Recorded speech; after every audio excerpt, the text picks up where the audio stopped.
There was a man in South India who wanted to get supernatural powers. What are supernatural powers, you know? Supernatural powers, you know what they are? Somebody wants to walk upon water, somebody wants to fly without an airplane, everybody walks on the floor, so somebody wants to walk on the ceiling. Essentially, circus. They want to do something that nobody can do. So the man wants supernatural powers. He went from guru to guru. So many gurus he saw. Everybody said no. Then someone told him, these South Indian gurus, no good, no good.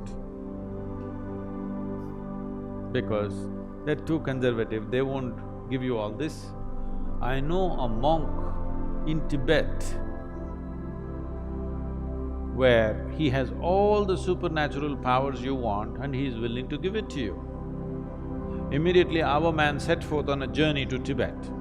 From South India to Tibet, walking across Himalayas, not an easy journey, but our man is determined. He wants supernatural powers, so he went all the way. He went to this monastery, the Buddhist monastery. The culture in the Buddhist monastery is very different from what we know here in South India. Here, people have been taught that Atiti Devo Bhava, that means a guest is God. If somebody comes to your home as a guest, you must treat that person like a god. Even if he happens to be your enemy somewhere else, when he comes to your home, you must treat him like a god. You must be saying in India, people see you and they're doing this because they want to treat you like a god. You come here, when they come to your place, they'll be different. But now that you're here, they want to treat you like a god. But in the Buddhist monastery, there is no such culture. If you go there, nobody will ask you who you are. Not because they don't care for you, because in their life, the biggest thing about their life is to find out who am I. If a new person comes just now, as soon as he comes, you ask him, who are you? It's a very big question. Yes? Very big question, isn't it? So they don't want to embarrass you with such a big question.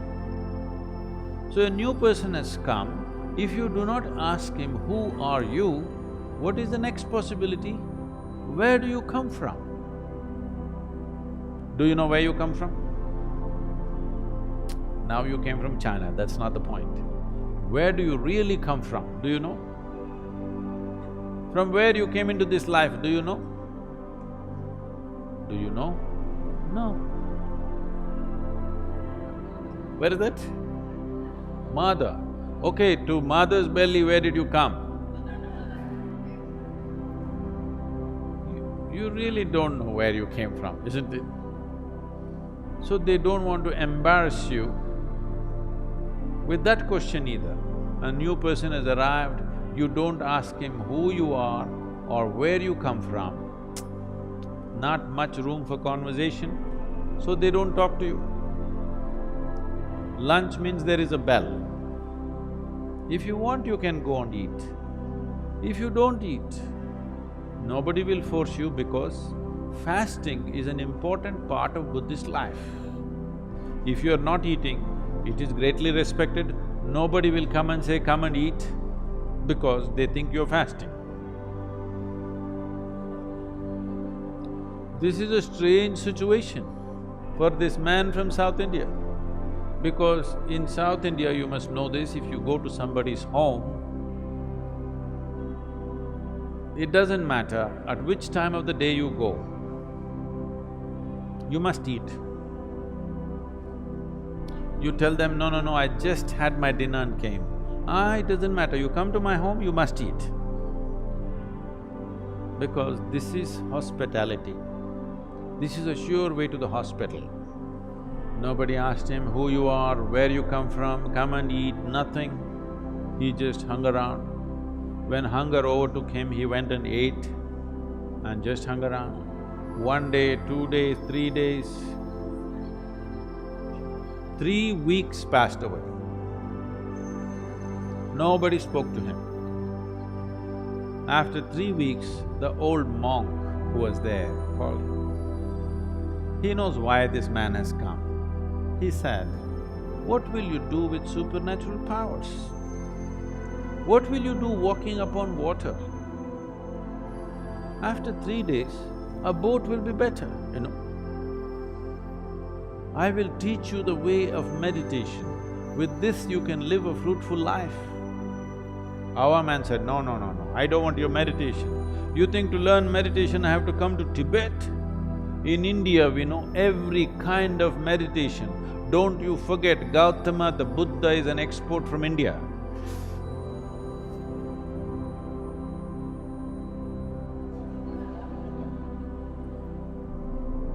In many ways, the monk tried to dissuade him, but our man was determined, "I want supernatural powers." Then the monk said, "Okay, if you must have it, tomorrow morning, 4 o'clock, take a dip in the river and come here. Let's see what we can do. The secrets of supernatural, I will give it to you." Our man went, 4 o'clock in the morning, had a dip in the river. This is not South India, this is Tibet. The temperatures are all minus. He took a dip, turned half blue. He went and sat in front of the monk. The monk looked at his condition and his determination. He said, "See, this is very simple. There are 3 mantras. You utter these 3 mantras 3 times over, all the supernatural will be yours." Shall I reveal the mantras to you?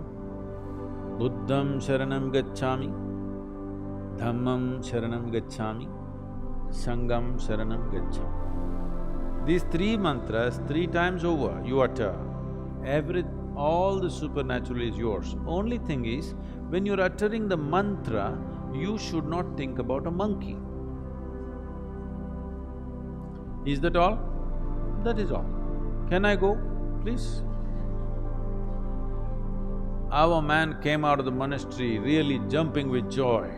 The fool of a monk revealed all the secrets of supernatural, and he tells me, "Don't think about a monkey. What does he know about my culture? Here we think of Vedas, Upanishads, Brahma Sutras, these are all the great scriptures. Why will I think about a monkey? Am I a hunter? I have not seen a monkey in the last 10 years. Like this, thinking about monkeys, he came down to the Indian part of Himalayas. There is a sacred river in India. You heard of this? He came down to the sacred river Ganga, had a dip in the river, sat down. Buddham, monkey. Monkey means another dip in the river. Sat down. Buddham, monkey. Another dip in the river. Buddham, monkey. Another dip in the river. In various yoga postures he tried. Bu means monkey comes. 1 week of intense practice, he came to your place, he does not have to do anything, only monkeys, inside monkeys, outside monkeys, a universe full of monkeys. Now, he could not sit, stand or sleep, monkeys everywhere, inside, outside, everywhere monkeys. Now he went back, all the way back to Tibet once again. He went to the monk and said, "I don't want your supernatural powers, first relieve me from these monkeys." Now, this is the nature of your mind. If you say, "I don't want something," only that will happen in your mind, isn't it? Oh, only monkeys. No, no, no, no, don't think of a monkey. No, you cannot think of a monkey. Only monkey. The more you do that, more monkeys will happen. or what I'm saying is, without understanding the fundamental nature of the mind, if you try to do something head-on with it, you will go crazy. So many things that you think you want to forget, you will never forget. Things that you want to remember, you always forget, isn't it? Yes or no? Huh? Because without understanding the fundamentals of mind, we are trying to operate the mind. This is the most sophisticated machine on the planet, but you're going at it somehow. If you go at it somehow, sometimes it works.